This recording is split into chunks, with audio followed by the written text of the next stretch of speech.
Hello everybody and welcome to the 665 show. My name is Keith and thank you for joining us. His name is Mark. Say hello, Mark. Yeah. And his name is Richard. Say hello, Richard. Richard? Am I Richard?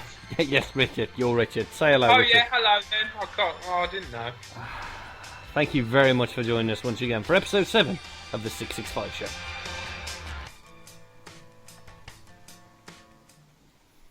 As always, if you'd like to follow the show, you can do on our Facebook account, which is facebook.com/the665 show. To listen to any previous episodes, it's youtube.com/user/the665 show. And of course, you can follow us on Twitter as well, which is twitter.com/the665 show. And if you want to contact the show directly, you can email us at the665show@gmail.com. We get things started, as we always do, by asking the simple questions of what we've been up to this week.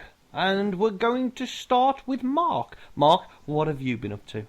No, Keith, I'd like to start with you. What have you been up to, Keith? Oh, thanks, Mark. That's incredibly kind of you. Thank you very much. I watched a Gerard Butler film called Law-Abiding Citizen. I got very confused. It was alright, I suppose, but I got a bit confused about it, I've got to be honest with you. I didn't quite understand the premise of it by the end. Other than that, I went to the football and drank some beer, and that was about it. Okay. Nothing really too exciting. Nothing really. What confused you about the film? You see, the problem is the film's, what it sets out is Gerard Butler's wife and young daughter are killed in a home invasion.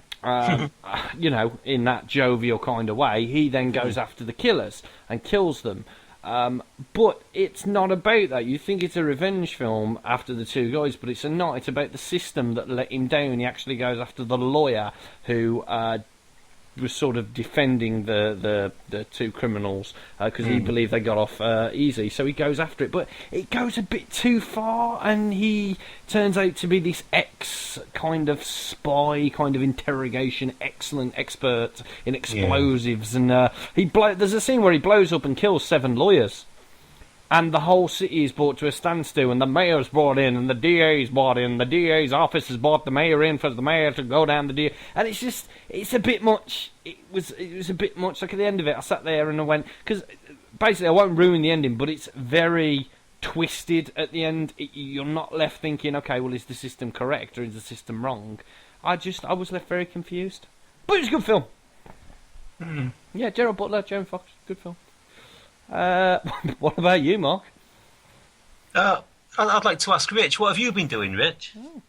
Well, what I've been doing is, as you probably know, I've started seeing someone. What people won't know, because they won't have heard our first episode. Yeah. Basically, the reason, let's get it out there, because people have been asking. The reason you can't listen to the pilot, I'm making it sound very intriguing, and it is because we had Chris Moyles on, and he was telling us how to avoid tax, so we're not allowed to speak about that. But one of these he did come up with some good ideas, though. Oh, I tell you, I'm still putting some money away in Choikaneva, which I think was one of the best. Oh, we shouldn't really be talking about this, though. No, don't talk about it. Carry on, sorry, mate. Yeah. One of the topics in the original one was about me being single, and different things about that, but I've recently met somebody, so it's been a success from what we spoke about, because I got some tips off you two gentlemen, if you remember. Are you putting down the success of your current relationship to myself and Mark, the other members of the 665? I'd like to give you both 100% recognition. Yes!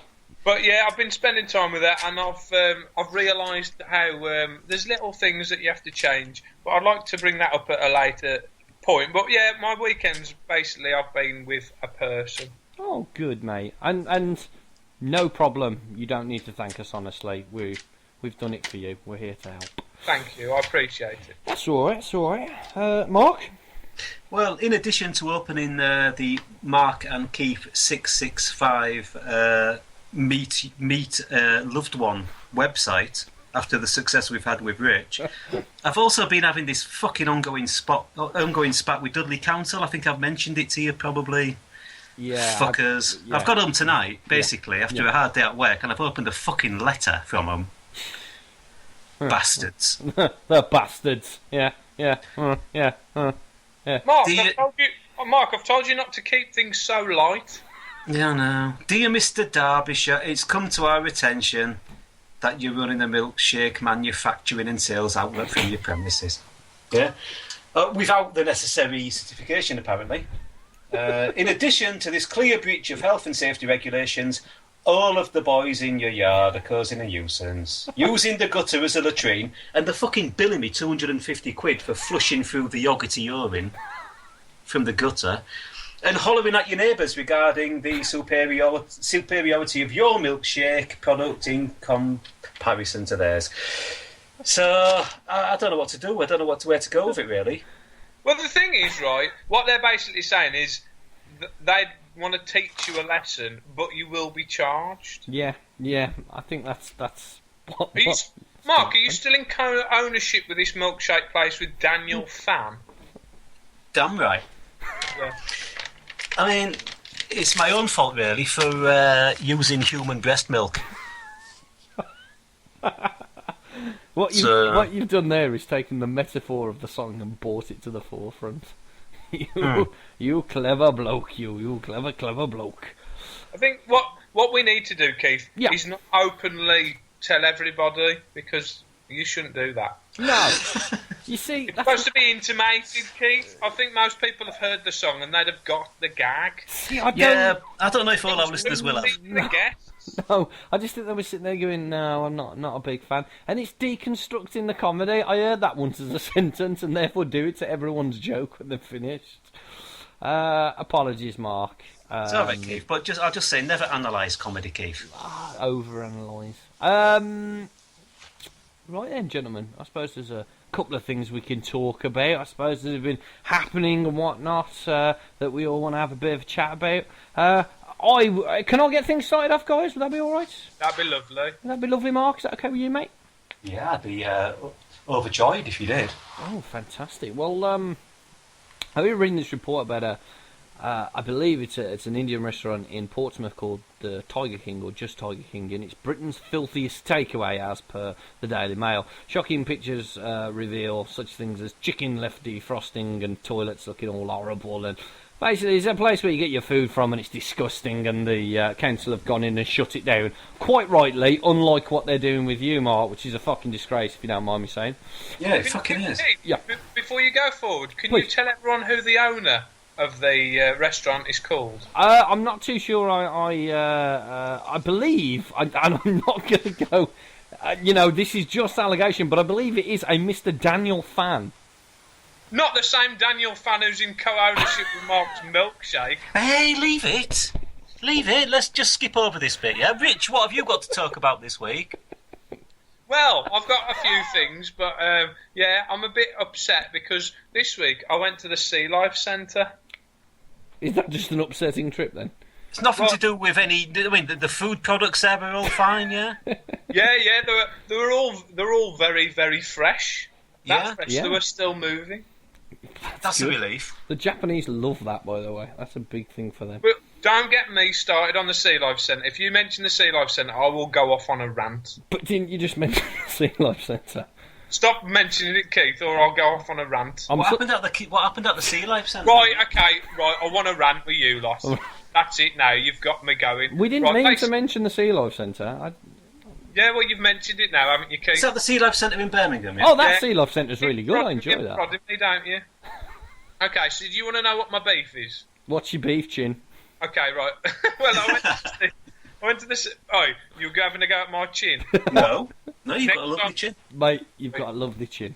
We're talking about the chin next week. Right, I want to rant, right? I went to the Sea Life Centre the other day to see the animals. Mm.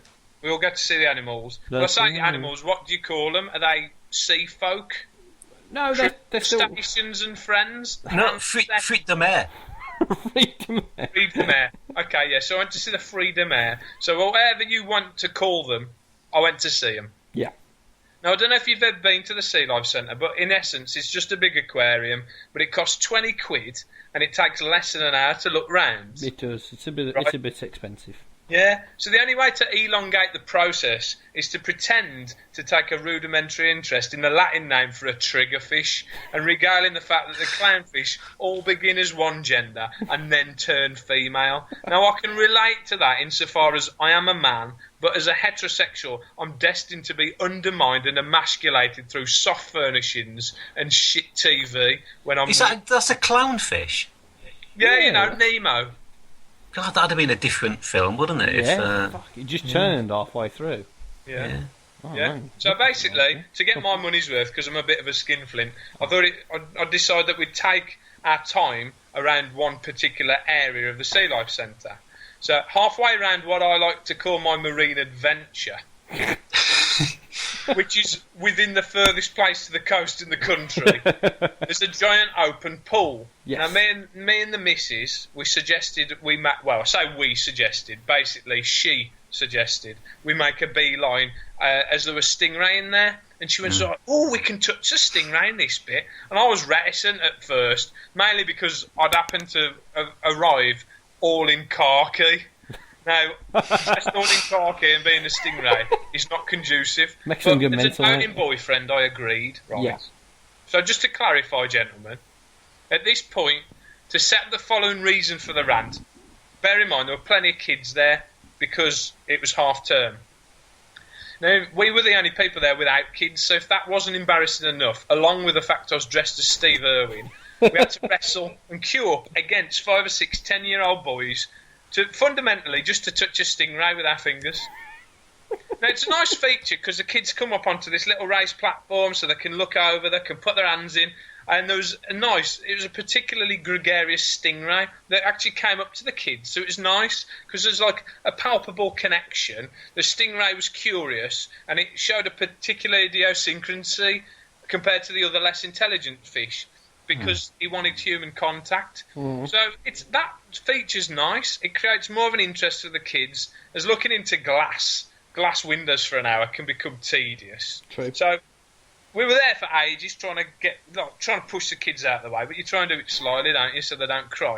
So after a few minutes came our turn. We sidled up to the area where they were, and with the anticipation we could see the stingray in question. He was making his routine lap around towards us. So we looked into each other's eyes with excitement and then turned back at the same time to the ray, and he majestically flapped towards us and slowed to a halt so we could softly stroke his rough, scaly exterior. It was a wonderful, tangible experience to say I've actually now touched a live stingray and had the honour to share a moment with this benevolent animal. But then, gentlemen, the horror began. From nowhere, a bolt from the blue. Can you imagine what it was? I can only I can only imagine that the stingray, seeing your khaki, much like a bull to a red flag, attacked you thinking you were the zombified version of Steve Irwin, hater of all race. Well, Keith, the embarrassment was tantamount that I wish it would have stabbed me in the heart. Because from nowhere, I was touching this stingray and all of a sudden I heard, "Excuse me! Excuse me! Don't touch the creatures!" And I thought, "What's that?" I said, I looked up from across the pool and there was a pair of thick-rimmed glasses burning disdain that only a job's worth possesses. To my forehead, my internal paean was transposed immediately into feeling like a plebeian. Right. I can safely say that if he had to get another job, this would be a Daniel Kitson lookalike. That's all. So basically, this overweight, ginger-bearded, four-eyed overseer disregarded my redolent memory of only a few moments previous when several prepubescent boys were fondling this same creature. So they were allowed, right? So I ignored him for this reason.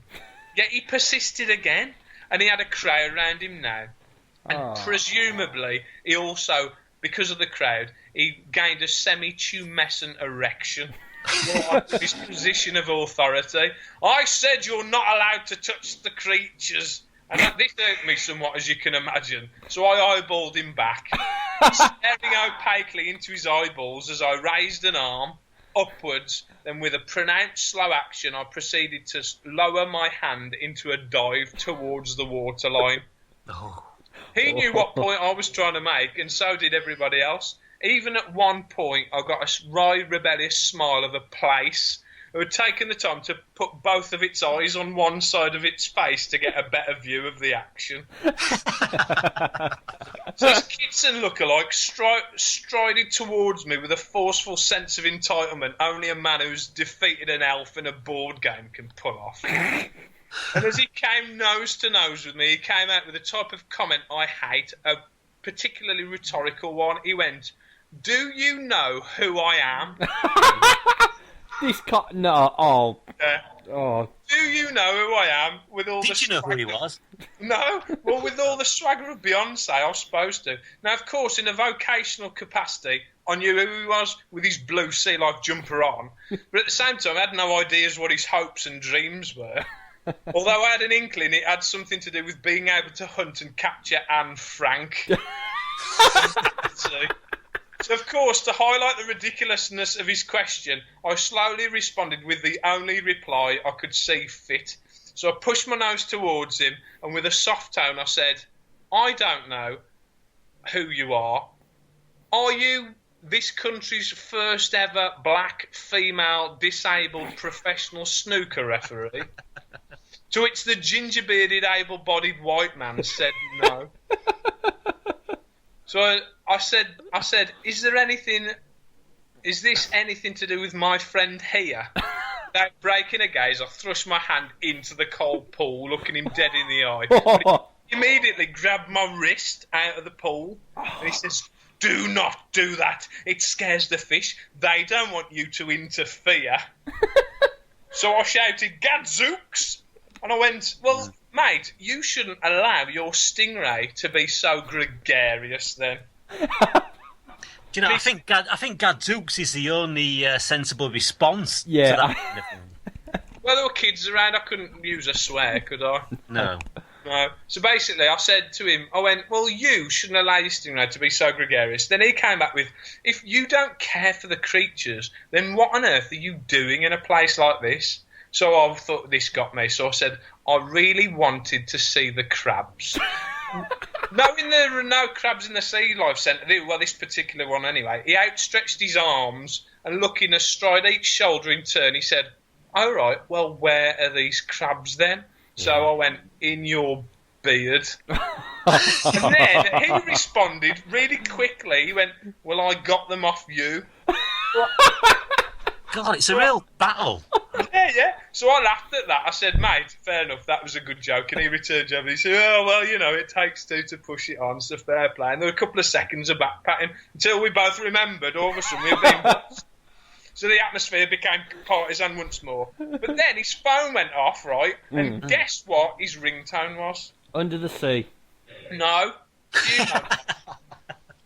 you know what it was? Go on. It was Aquamarina, the end theme to Stingray. Oh, it's beautiful. Yeah, I was going to say. And then all of a sudden he became even more irate and walked off. And I heard him shout, "Peter Kay, you're a bastard!" Right? I was like, bloody hell. And it must have been Daniel Kitson. It must have been Daniel Kitson, yeah. So, so I walked off. But before I vacated out the area, I heard him turn around and shout to me. He goes, "Well, enjoy your trip, but I hope that both, for the remainder of your stay here, both your hands become soluble." What? Shit. Jesus. So that upset me, but how's your week, lads? Okay, I'm gonna have to open the questioning on this one, Richard. Go on. First of all, amazing that you were part of that. That amazing. Oh, that's brilliant. Well, no, you couldn't make it up. That was fantastic. I think one of the best parts, and this is just a recommendation on if this series of events should ever happen again, the moment you hear the end theme from Stingray on his phone, you should have looked him in the eyes and seen the knowledge and the love that the man had for the creature, and at which point just backed down immediately, and you should have just gone, "Whoa." What? Yeah. I'm sorry. Yeah. I'm sorry. And you should have gone, "Come on. What? Is it Charlotte? Sorry, your lovely lady, Charlotte. Yeah. Come on, let's go." come on, we're out of our league here. We're out of our league. We're digging in with a professional. Yeah. And it was really embarrassing because I shouted, Charlotte, come on. And then I was like, where is she? And then all of a sudden, splash, and her head came out of the pool. She went, what? And she'd been having an affair with the triggerfish. Mind you, if you're going to choose any fish, the triggerfish is the one. Beautiful. That's amazing, mate. That is. I might go. Did you get his name by any chance? Was he wearing a badge or anything? No, he'd ripped it off. He looked like Ned Flanders when he took his top off. I was like, shit. Oh, You ain't no bearded, four-eyed man, are you? Well, you are, but you've got the body of a god. So you should go back and get his name so we can publicly front him on the show to all 30 people.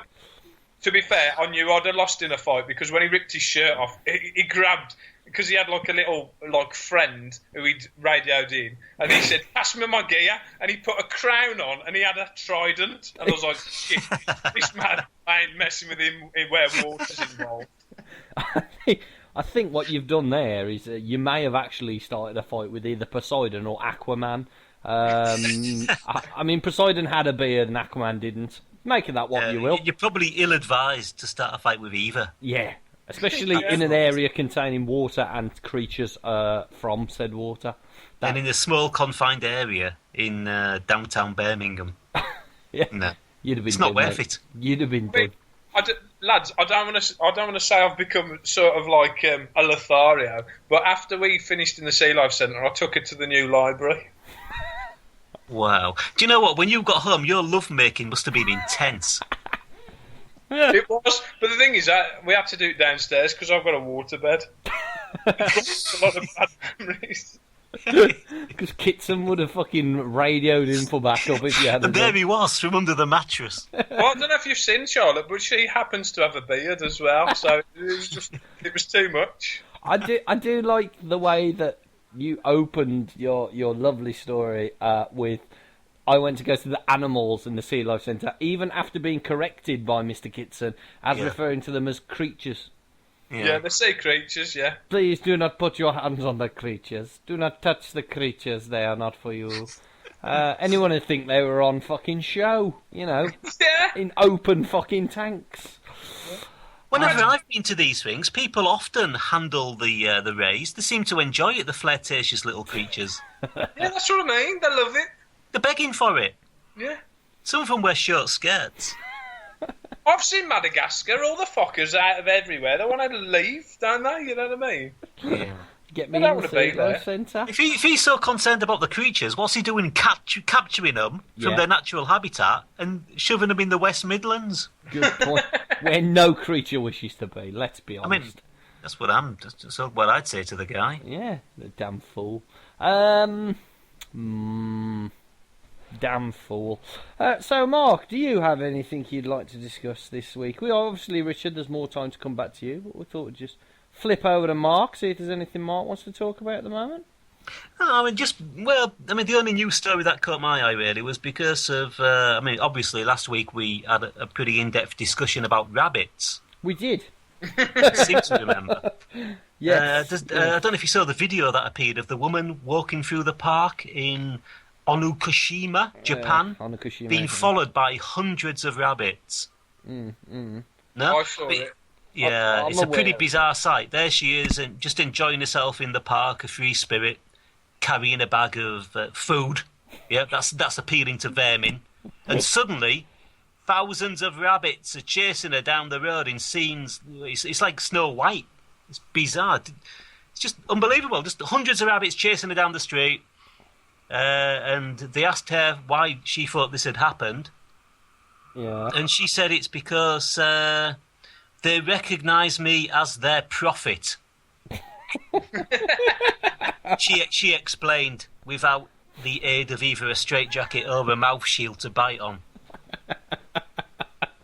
It loses some of its charm when you wonder why this is happening, and you realise that the place is known as Rabbit Island. Oh, and the rabbits on the island are allowed to run free. They've never been culled ever since 8 rabbits were taken there just after the Second World War for mustard gas testing. Okay. Do you know about this fallacy about, like, we're at it like rabbits and rabbits breed, right? Yeah, But it's a fallacy, isn't it? Because I bought a rabbit, and every time I went to do it, it always told me it had a headache. Okay. So when What do you think a rabbit prophet would say? What would a rabbit prophet prophesy? I think you were wrong when you described it as the film like Snow White or whatever. I thought it was more like the film Birds, but with rabbits, and she was being chased by said murderous rabbits on Rabbit Island. What were her knees like, Mark? As far as I could tell from the video, which admittedly was quite grainy, they seemed quite normal. Because the thing is, I've been attacked by one rabbit, not a multitude of rabbits, but I remember being attacked by my younger brother's pet rabbit. I was goading it, so it's fair game, but it jumped up quite high, but it jumped up to knee level, and it had like sort of kick off my knee as a sort of, I'm going to attack, you know how they do. Yeah. So really, from the knee up, you're pretty safe from a rabbit attack. Obviously, unless you're being attacked by the rabbit from the Holy Father. Yeah, that's a dangerous rabbit. How do you goad a rabbit, Richard? Basically, you say, come here, come here, come here, and then when it's right up to you, you go, I think that you're the ugliest rabbit you've ever seen, or anything, any derision tactic. That's how you do it. Just bring him in. Bring him in, bring him in, bring him in, bring him in. I think you're not very good. And then do you know what I've genuinely done, right? About 4 or 5 in the morning, I've taken my younger brother, when we were both younger, over to a field, because where I live, it's not far from a field. And God, Rich, are you sure you want to say this? Rich, I can't edit this amount out, that's all I'm saying. No, You're putting it on tape now, that's cool. Genuinely innocent, right? But this is true. Took him over. And do you know how rabbits communicate? With their noses or some shit? No. Semaphore. No, with their feet. They knock the floor like stamp, this. Don't they? Yes. Oh, yeah. Stamp, right? What we used to do is you get to the periphery of the field, and what you do is you get on all fours, and then with your fist, you hit the floor, and they think that it's a warning from other rabbits, and literally you get all of them get up, all of them come out of the burrow. Oh, it's brilliant. If you're ever in a field at 4:30, 5 in the morning, and you're a bit bored, and you know there's rabbits dwelling, just call for them. Did you have a gun with you at the time?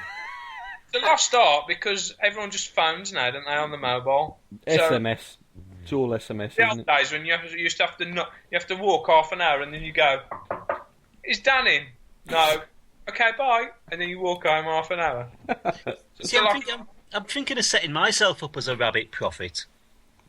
Yeah. Well, yeah, I could see you as being a rabbit prophet. I mean, why do you want to be a rabbit prophet? Well, I think it'd be pretty easy. I mean, as far as prophets go, I think it'd be quite easy to predict what's going to happen in the future for most rabbits, really. You'll mostly multiply, and most of you will get run over by cars. Yeah, you'll have a lot of children. You'll lead relatively short lives. Some of you may end up in a rosemary-flavoured end. None of you will make president. The best you can hope for is avoiding myxomatosis and restaurateurs long enough to get your whiskers captured on film following me in a fucking park. Something like that. I don't want to sound cynical, Mark, but is this just another way of you getting cheap milk?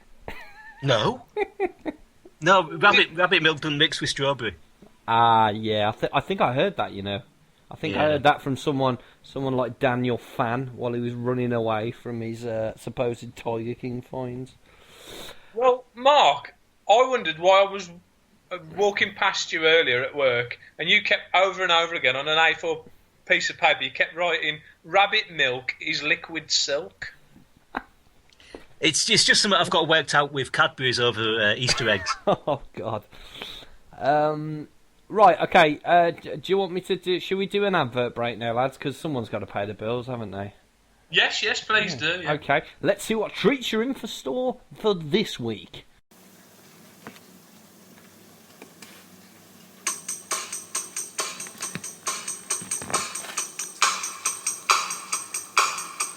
Here she come now, singing aphids, aphids.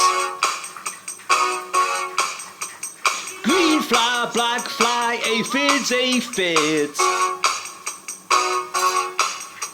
Soft little bodies and they eat your plants now. Gardeners hate them, but ladybirds love them. Yeah, yeah, yeah, I say yeah. Yeah, yeah, yeah, yeah. Aphids, aphids, aphids, aphids, aphids, aphids, aphids, aphids, aphids, aphids, aphids, aphids. Aphids, aphids, aphids, aphids, yeah, yeah, yeah. Come to Paul's Aphids, just off the M62 Leeds, for all your aphid supplies.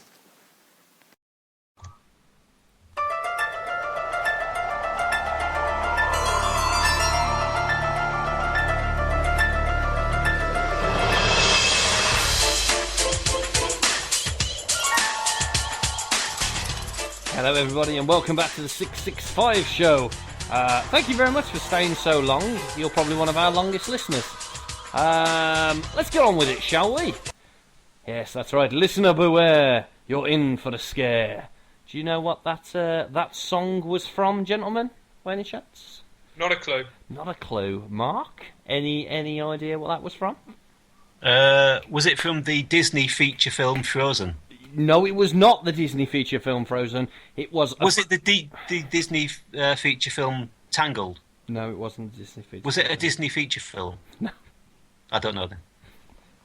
No, it wasn't. It was from the semi-popular TV show Goosebumps, which was, of course, a remake of some of the books, a series of books that started in 1992. And it's something that I wanted to talk about, the Goosebumps books. I hope you don't mind, gentlemen. And do you want to know? Yes, Goosebumps. Goosebumps, Mark. That was the series. They were wrote by... Is that like Goose Pimples, those things you get on your arm? Unfortunately not, although I believe that's where the title came from. You see what they've done? See, it's like, oh, I'm scared. Anyway, they were written by an American author by the name of R.L. Stine, who, from what I can see, didn't really do anything apart from these books. And there was about 96 of them. In fact, there was exactly 96 of them in a 10-year period, all of which I read when I was a kid, and I wanted to talk about them. And the reason why I wanted to talk about them was I felt that on the show we never really talk about things we liked from our youth, things that we enjoy. We seem to talk about things that are very easy to kind of rip a hole in and sort of take a piss out of for lacking, a sort of artistic merit. But for these books probably didn't read the best, and I'm sure a lot of people who weren't sort of my age when I read them probably would say they lacked a lot of artistic merit, and they would have ripped them. But I really enjoyed them. I mean, for me, they were my first sort of foray into horror. There were these, not particularly short, but that you would consider them maybe novellas, where they took genuinely kind of old school horror stories and made them new. And there were such classics as The Beast from the East or The Horror of Horror House, and it's a fantastic series and really well loved. I mean, loved enough to make a TV show anyway. I don't suppose you gentlemen are aware of the Goosebumps series? No? Yes? Maybe? Mark? I remember it. Shouldn't it be Goose Pimples, Keith? No, Mark. You see it's Goosebumps, Mark. It's Goosebumps. It's an American thing, isn't it? Yeah. Okay. Yeah. Okay. Sorry, Richard. Goosebumps. Yeah, Goosebumps. Okay. Yeah. Richard. Hello. Yeah. I remember it very vaguely. It was a bit like Round the Twist and all that sort of stuff. Scary little stories. It was. Yeah. It had that kind of really naff kind of 90s feel to it, especially the TV programs. The TV programs were, even by standards of those days, even like things like, Round the Twist were probably better than it. It was very poor production value. It was just very cheap and tacky, and it didn't really work. But such great stories that even stay with me today. And as I mentioned, it's something that when I was going back and I was looking at some of the stories and remembering how good they were, it's something that I feel has stayed with me. And so what age group was this aimed at, Keith? Well, it was young teens, and I was probably a little too young to be reading it, because if I remember rightly, I was still in primary school at the time, which would have put me under the age of 12. And they were brilliant, and like everyone liked them at school, and it was all about collecting them. But for me, as I say, it was that first realization that horror is this wonderful genre, and done well can be brilliant. And I really, really enjoyed it. And I wanted to ask you two as well. When I was thinking about it, I was thinking about kind of Goosebumps and what it means to me, and going back and maybe being a bit novelty glasses. I mean, do you both agree that when you've got things that you used to like as a kid, but when you go back and look at them, do you maybe think, oh, I'm looking at this through the rose-tinted sort of nostalgia glasses, sort of thinking that it's not as good as it ever was? Yeah, I get that. What I did, I made the mistake of being in a DVD shop. Yeah. Thinking, oh, that'd be a good idea to buy that. I remember that being a brilliant film. And when I put Child's Play on, when I got home, it was absolutely dire. It's not frightening at all, is it? No. Oh man, when you see the killer and he dies in the store and everything, and when I remember the film, it seems to be quite terrifying in my mind. And then you're right, you go back and watch it, and it is painful to watch. It is really painful. You see, my older brother Paul was a huge. Well, he's 6 years older than me, but he was a big horror fan. Yeah, and because he was a massive influence watching films and whatever, and we used to watch the Hammer House of Horror, so all those old Hammer films. Yeah. So that was sort of my first foray into horror. But then one of our listeners, Chris Cuthbert, could back me up on this. When we first bought the video recorder back in the day, about 1981 I think it was, the first films that we got out were, I think it was Scanners, the David Cronenberg film, and Night of the Living Dead. And I was probably 10 or 11 years old, as was Chris, and we sat and watched it in my house. And Chris had to be walked home by my dad because he was literally shitting his pants on the way home. But yeah, is that Night of the Living Dead? They do both stand up to scrutiny now, but things like the Hammer films just look like dodgy softcore pornography films, don't they? If you look at them again now. They didn't. But then again, they didn't. I'm sure. I think you did actually watch Mark, the History of Hammer. You watched that like me, and a lot of that had to do with the lack of funding that was put into them at the time, and the fact they were going for that mainstream softcore porn market after a while, and it was being a bit slap and tickle. But in the 70s they sort of aimed at that market, didn't they? I think earlier on they were sort of trying to play it a bit more dead straight horror. But, Night of the Living Dead scared the shit out of me as a kid as well, and it's weird that Goosebumps is this one thing I do come back to, and I was like, you know what, I think it probably... Shouldn't it be Goose Pimples, Keith? Yes, that was Goosebumps. Great set of books. Thanks for that. Mark, are they a bit like... I remember the Pan Book of Horror, which was probably the equivalent for my generation, which was like a series of short stories. Well, basically the idea, because I say teen horror, it definitely was a teen horror. You had 13-year-old Brandon doesn't get on with the girls. Little does he know he's going to turn into a fucking dog, and he does. You know, it's that kind of thing. They're all based in high school, and although it is quite Americanized, it works. It was very popular over here at the time.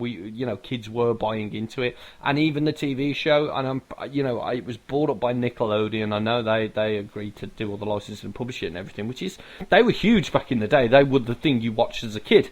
So you can see how it definitely did break into that mainstream market for such a weird teen horror idea. I don't... It's weird that nowadays kids have got things like Harry Potter and the Hunger Games, and probably more adult-orientated stuff, where Goosebumps, although to me was frightening and quite terrifying, isn't as adult. I sort of look back on things like Salem's Lot, the two-part TV series with David Soul and James Mason, as being hugely terrifying. Yes, too right. Do you remember the 2000 film Hostage? With Bruce Willis. Well, basically, I don't know if you know, but Marshall Mars Krupchek was played by the actor Ben Foster. Now, to me, that is probably one of the scariest things I've ever heard. Ben Foster? Yeah, you know Ben Foster, my favourite actor. 100%. How can you not know him? As all listeners of the show know, we are our patron saint of the 665, soon to be Sir Ben Foster. Sir Ben Foster. I model my ears on a lot of his ears. I model my life on his life. I would love to be well, just like Keith, him. did you though? Because No. when you were 4 years old, were your family relocated to Fairfield, Iowa, after your Boston home was broken into by robbers whilst they were present? Even at 4 years old, I demanded and begged for such a thing to happen, and it wouldn't. Oh, okay. So because it's modelled on your life, I need Yep. to ask you the one question that everyone wants to know. Yep. And how was your bar mitzvah? Painful, thank you, painful. Is that why you now practice transcendental meditation? One of my favourite hobbies, may I add, one of my favourite hobbies. Thanks for that one, Fost. Bless Is you. that why you've never bought any cock wipes? Cock wipes are amazing. Who was your favourite teacher at the Maharishi School of the Age of Enlightenment? Well, me and Fost used to know quite a lot of guys. You know, Fost told me a lot about that place, but I can't remember anyone because I was so close to achieving enlightenment that all worldly things that you know of that exist on this plane simply faded away into nothing. Did he attend the Maharishi school? Of the Age of Enlightenment, yeah. But what's more pressing for me, gentlemen, is did you know that when you're making a candlestick, you can now fit the candle cup and screw in place using the screw and screw cup? And the reason I know that is because I've bought this month's Wood Turning magazine. Wow. Very nice, very nice. Can I Where ask did you buy that? Pardon? Where did you buy that? From W.H. Smith. Projects to make: contemporary Tazza, 3 candlesticks, and an open segmented apple. I want to see this open segmented apple. That sounds really, really quite hardcore, mate. Yeah. Is there a subscription offer that you're going to be taking out with Woodcutters Monthly? Woodturners Monthly, I should say. Sorry, I wasn't listening, Keith. I was just reading Creating Texture Using Paint Part 2. I can Sorry. see why. Is there a subscription that you'll be taking in for Woodturners Monthly, Richard? Who cares? I think this is all I need. Well, I'd quite like maybe for you to just do a little paragraph from maybe each episode. That'd be really nice, to be honest with you. I'm sure everyone at home wants to I don't know. blame you for getting distracted reading part 2, Rich, because part 1 ended on such a cliffhanger. Well, this is it. I didn't know that about lathes, but now I do. Yeah. So I hope that's helped with all your goosebump knowledge. Well, it certainly has me. That's goosebumps, not. Did anybody hear about Michael Williams in South Carolina? I don't know what did you do for Valentine's Day? Did you spend a lot of money? No. Did you push the boat out? No. Is it important to push the boat out? No. Okay, because I bought flowers. that's a nice gesture. It hasn't got to be too expensive. Yeah, But for myself. Sometimes, though, you do feel pressured into paying more than you would do for example, for a meal. And I think Michael Williams from South Carolina, he felt that pressure. Okay. Because, I don't know, did you hear about him? Nah, go on. He'd gone to eat a meal at Applebee's in South Carolina on Valentine's Day, and he tried to pay the meal with his debit card, but his debit card had been rejected. So then he duly tried to pay with a note, and he genuinely handed them over $1 trillion note. A what? What? Yeah. How brilliant is that? Have you got anything smaller? How do you? Only got $1 note? Is such a thing made? Well, the 53-year-old that was arrested at the restaurant, although it wasn't for pretending to be a trillionaire. I was going to say it could have been an Australian $1 trillion note, because you know what their economy's like. Those people. Zimbabwean. I think we have one Australian listener now. I don't think you can rip the fuck out of him just yet, mate. I think that's all the more reason to. They've got better currency than ours, because theirs is that plastic stuff that you can't rip. Yeah, they have. We're going to have it soon. I think is it next year or the year after? I've got one somewhere. When I went to Northern Ireland, and this is yeah. going back probably about 99, 2000, around that time. So they've had it for years. Yeah. Because it's Northern Ireland, it's still sterling. So you could use it. Yeah. But they've had it for years. Why it's not come over here, I don't know. Oh, it's getting very serious. Oh, it is, isn't it? Oh, it is. Plastic paper money. Mark, lighten the situation. Go on, mate. It's over to you. Lighten us up. Make us laugh. Yeah, because I'm the go-to man when you need light. Yeah, mate, definitely. There's nothing I look for more than Mark, hearing from you. cheer up. Today's National Tortilla Chip Day. Well, it's funny you should say that, Richard Smith. Because I want to talk to you about the 21st century obsession with connecting days of the week or months of the year with non-related crusades and campaigns. Do you know the kind of thing I mean? Yeah, 100%. Some media-hungry campaign wants to gain publicity, so they pick a random date on the calendar, and people on social networking sites like and share it. You know? So, look, for instance, next week we have Bird Health Awareness Day. Are you fucking serious? Yeah. But sadly, it's also Chicken Casserole Week. You know, so you make your choice. You know. I did, and I'm currently nursing a startled chicken with a damaged wing back to health, just so I can eat him and observe both. Are you a chicken prophet? Interestingly, Rich, February is also National Adopt a Rabbit Month. Really? Yeah, I don't want to pressurise you in any way. I'm just trying to help the rabbits. Yeah. Anyway, right, in March, you're urged to observe Parkinson's Understanding Week. Oh, God. Whilst at the same time complying with don't let your elderly relatives fuck up your lounge carpet by spilling stuff there. Okay. So you get the idea anyway, that these arbitrary days and a good way of reminding us to be miserable and fearful of disease, whilst at the same time getting a message out there, and spreading the word. Okay. So last week, Yeah. we had National Stillborn and Fetal Death Day. Oh, yeah. Yeah.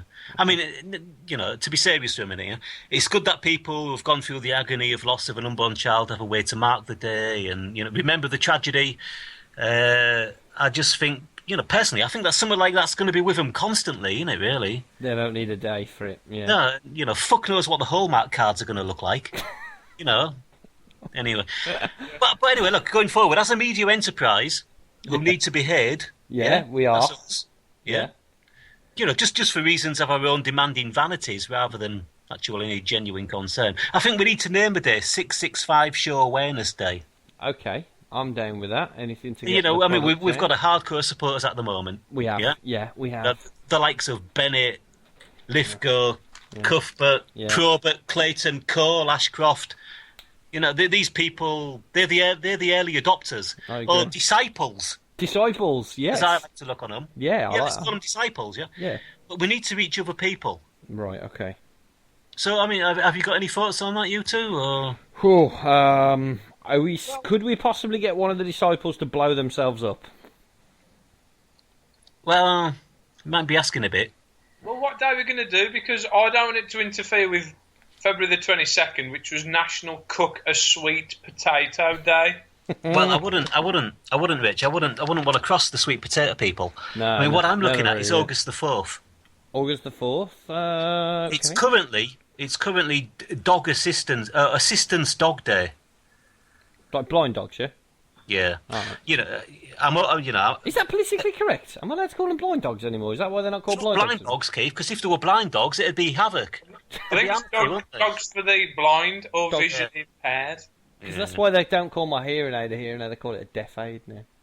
You know, I'm all for acknowledging the work done by these guide dogs, but do they need their own day? Do we? Would they even appreciate it?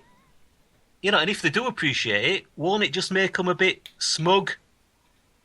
Yeah, that's a good point. There's nothing worse than a smug pug. Exactly. And complacency sets in. You're a blind person by the side of the road. Do you want to be putting your trust in a gloating Labrador? No, that's true. No. That's when slackness and carelessness gets in, isn't it? Yeah, that's it, mate. That's it. So you're saying to keep those bastards on their toes. Let's not give them a day. Let's have our own day instead. You know why fuck do you know why the arrogant Labrador. Do you know why dogs are better than people?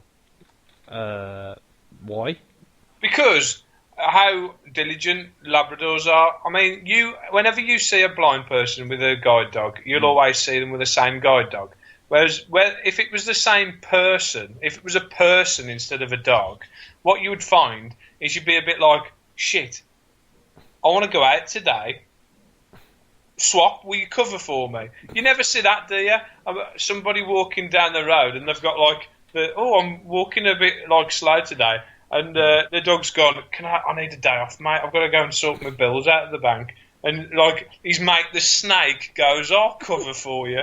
There's like someone walking down the street with a lead on a snake.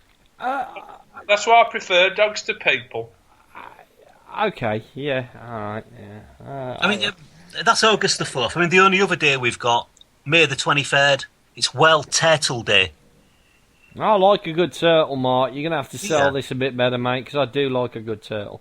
Mark, I think the problem you've got is that there's always going to be a day allocated already. And what about the Teenage Mutant? challenge somebody. I think the dogs are it really. But I mean, turtles. I mean, what percentage of the world have actually seen turtles? Well, you got Raphael, Leonardo, Michelangelo, Donatello. I ain't fucking with them. They're ninjas, Mark. They're ninja. You don't mess with the turtles, mate. Whoa, no. Mark, actually, they think Keith's right. There's no way I'm going to go through a rigorous training regime just to defend myself. Yeah, from Ninja Turtles. Okay, fuck it, it's the dogs. Dogs, right, we're all happy then. So when is it? August 4th? August the 4th. Yeah, August the 4th, National 665 Awareness Day. I mean, you do know that turtles squash their own eggs, don't you? Yeah. I mean, the 665 show has never, ever killed an unborn turtle. Well, that's our mantra, isn't it? 665 show, committed to not squashing eggs. One that we've held for quite a while, I'll have you know as well. So I think we need to take up a media campaign against guide dogs. How are we going to do that? I don't know. You got any idea? Maybe suggest Jimmy Savile like them. Maybe implicate a Labrador in a paedophile ring. That's usually how you get rid of folk nowadays, isn't it? Let's be honest. Yeah. Why don't we fashion a bone to look like a boomerang and boomerangs in the shape of bones? That's fucking brilliant. Because they're going to get that confused. We can take over the airwaves. But we might kill a few blind people in the process of them chasing the boomerang bones. Yeah, but who's going to get the blame? Us or the dogs? Yeah, you're right. Those damn fucking dogs. Well done, Richard. Nicely done. Mark, you draft up the designs. I'm on it. Get in there, brilliant. Just thought I'd mention something that happened last week as well. I wanted to just touch base very quickly here with Richard. Richard, your hexagonal beer mat ideas. Just wondering how they're coming along, mate. How they're doing. Well, I'm doing all right. I'm up to 5 sides at the moment, but Okay. it's getting very difficult because I'm running out of bills. That is a I'm problem. running out of bills and tiers because. Obviously, as you know, I'm in a relationship. God. So, being in a relationship is great because I've learnt things. I don't know if you know this, lads, but I've learnt new things that I previously never knew as a single man. Like, for example, did you know that, when you're having a shower, Yeah. you see a body hair on the side, the lip on the side of the bath. So then whilst you're still having a shower and you see it, to multitask, you use the sole of your foot to rub it down precariously into the running water until you can't see it anymore. Apparently, that doesn't constitute as cleaning the bathroom. Get away.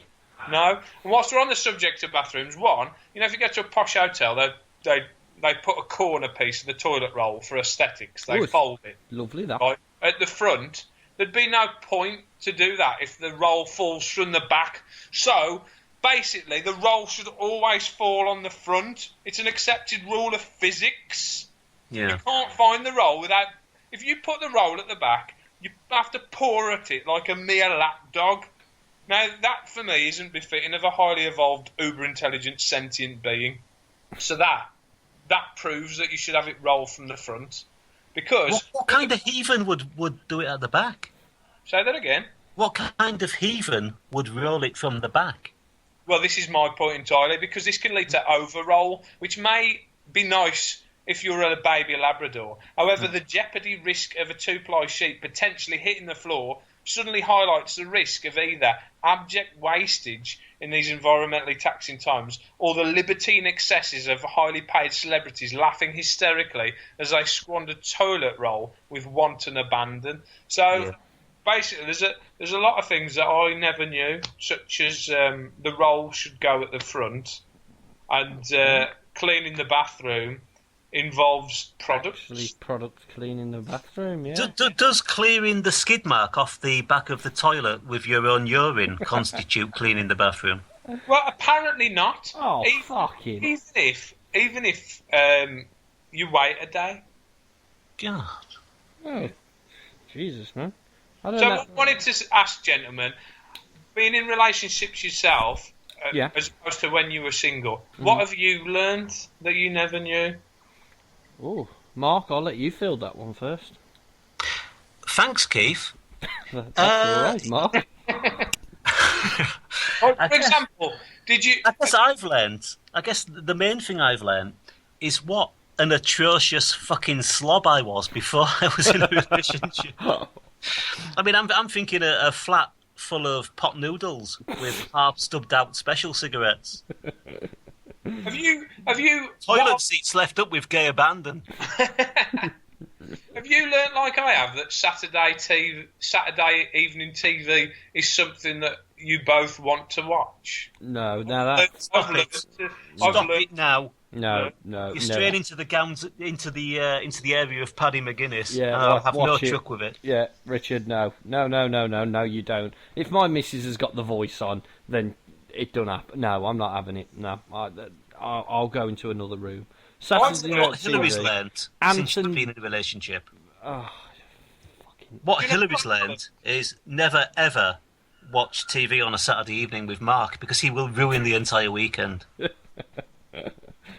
learnt that if you have a bath mat, you have to have the same colour towel.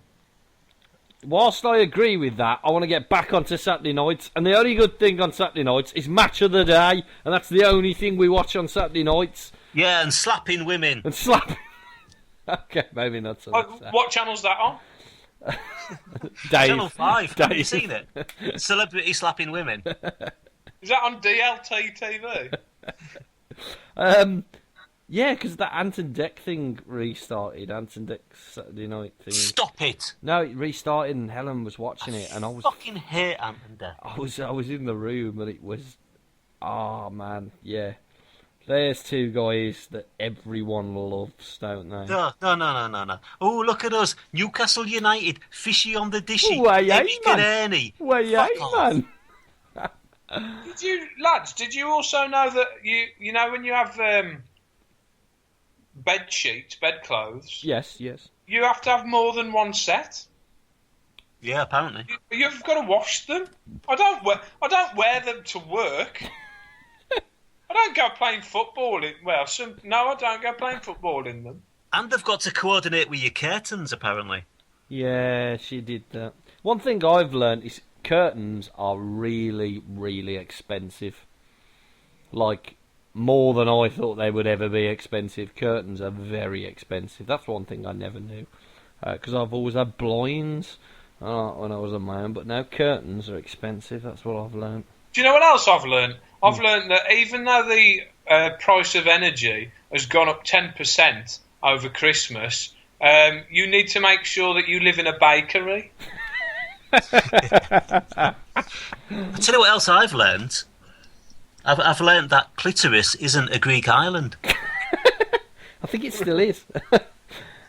I thought I'll quickly change the subject if you don't mind now, gentlemen. As we were talking about Anton Deck, and as to little goating horrible superstars, they're lovies, aren't they? They're lovies for the rest of the world to enjoy. We had our There's own. many of them out there. There are indeed, and one of which is the lovey that everyone loves, James Corden.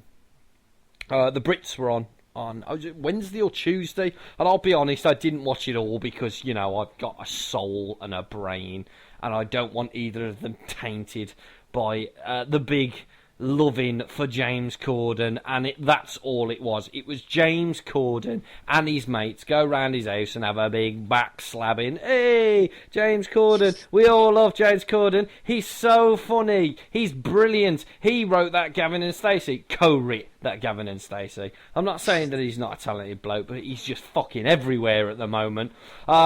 He's the voice behind the WeBuyAnyCar.com radio advert. I don't know if you've heard it, but this is the company who were previously culpable for one of the most irritating jingles ever to be recorded on broadcast anywhere. I don't care what anyone says. It was the most annoying thing ever. It's the most chaviest, ridiculous, nonsensical.